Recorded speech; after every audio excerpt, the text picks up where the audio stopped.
Get ready for the dictation. Start. Mr. Speaker Sir, a week ago today I returned to Delhi after visiting many countries and many great cities in the West and meeting many leading personalities. I tried to understand the great movements that were taking place there and the thoughts that were passing in the minds of people.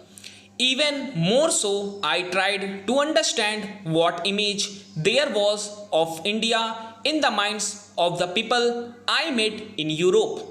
Even as I watched something of the stuff of history being made in Europe, I wanted to know how far the history we might be making here was reflected in the minds of the European people.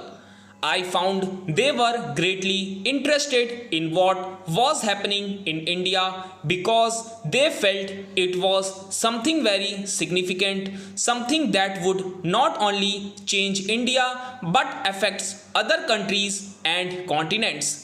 From that distance, I thought of our work here, of the great problems that face us, and the responsibilities of this Parliament in making the history of India.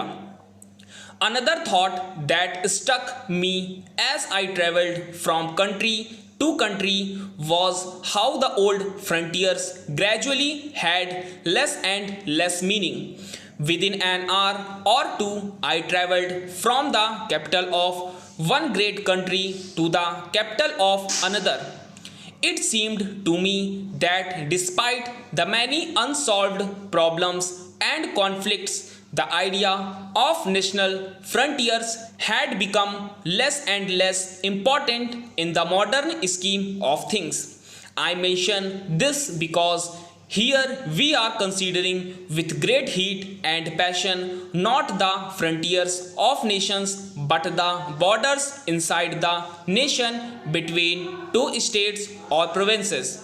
If the frontiers of nations have become relatively less important than they were, and if in the course of a few years they may almost be ignored for many matters, how much less important are these problems of state boundaries which we are considering? I do not wish to underrate their importance, but I do wish this House to consider the question in proper perspective. We are apt to lose that perspective in the heat of the debate.